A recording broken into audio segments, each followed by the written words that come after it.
For the first time in 30 years, the world's central banks trust a shiny rock buried in a vault more than they trust the United States government. Right now, foreign central banks hold more gold than they hold US Treasury bonds. That has not happened since 1996, before the iPhone, before the 2008 crash, before most of you were even watching the news. And if you have a savings account, a 401k, or you're planning to buy a house in the next 5 years, this isn't some Wall Street headline you can scroll past. This is the moment the safest asset on earth quietly changed. Stick around, because by the end of this video, you'll know exactly what to do about it.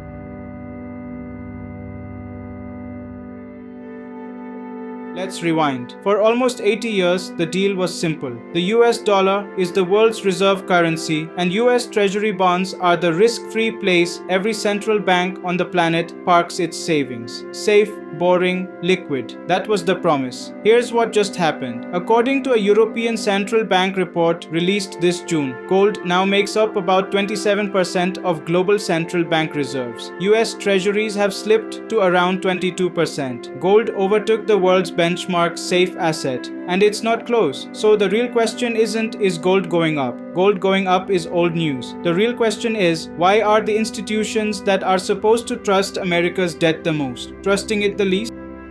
Officially, central banks will tell you this is just diversification. Don't buy that at face value. Diversification doesn't usually mean flipping your top holding after 30 years. Something structural changed. Here's the real mechanism. In 2022, the US and its allies froze Russia's dollar reserves after the invasion of Ukraine. Overnight, every other government on earth watched that happen and learned a lesson. Money you hold in someone else's currency isn't fully yours. It can be frozen, sanctioned, weaponized. Gold sitting in your own vault cannot. Think of it like this: a treasury bond is an IOU. It's only as good as the promise behind it, and that promise can be revoked. Gold is nobody's IOU. Nobody can freeze it, default on it, or print more of it overnight. Layered on top of that, America's own math problem. The US national debt just crossed into territory that even the Treasury Department flags as unsustainable long-term. Interest payments alone are now one of the largest line items in the federal budget. When the world's biggest borrower keeps borrowing, the people holding that debt start asking, what's this actually worth in 10 years? So who's buying? China, Poland, India, Turkey have led the charge since 2022, with central bank gold purchases running roughly 5 times higher than pre-2022 levels. Meanwhile, Bank of America data shows central banks turning net sellers of treasuries since early 2025. This isn't a one-off, it's a slow, deliberate rotation. Countries quietly de-risking from the dollar system, one gold bar at a time. Now, before you go sell everything and bury gold coins in your backyard, let's separate the headline from reality, because financial YouTube loves to scream dollar collapse, and that is not what's happening here. Myth: the dollar is being replaced as the world's reserve currency. Reality: dollar-denominated assets still make up about 42% of global reserves, still the single largest chunk by far. The dollar isn't dead, it didn't even lose its crown. Gold overtook treasuries, specifically one category of dollar asset, not the dollar itself. Myth: this is some sudden crash or single scary event. Reality: this has been building since 2022, gradually, buyer by buyer. There was no single Tuesday where this happened. It crossed the line sometime in 2025, and analysts only noticed it in the data months later. What actually changed is subtler than the headline: it's confidence, not collapse. The world's central banks haven't declared US debt worthless. They've just decided it's no longer automatically the safest thing to own. That's a downgrade in certainty, not a default. But certainty is exactly what safe haven assets are supposed to provide. So even a small crack in that certainty matters more than it sounds like it should.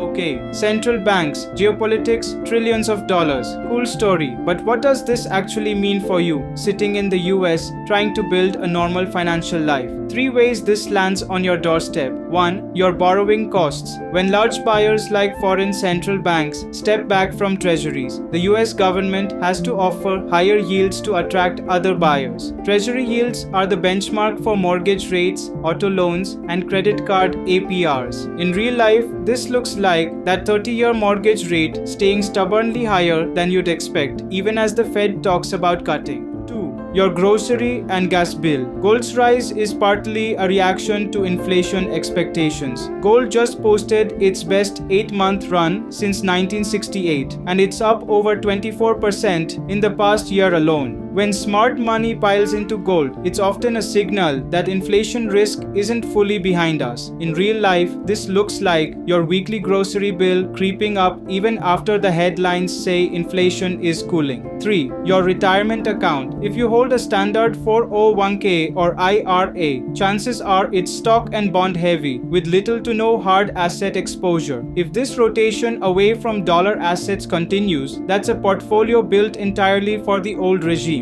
In real life, this looks like a retirement account that does great when confidence is high and gets shaky exactly when confidence, the thing that's currently cracking, is what's in question.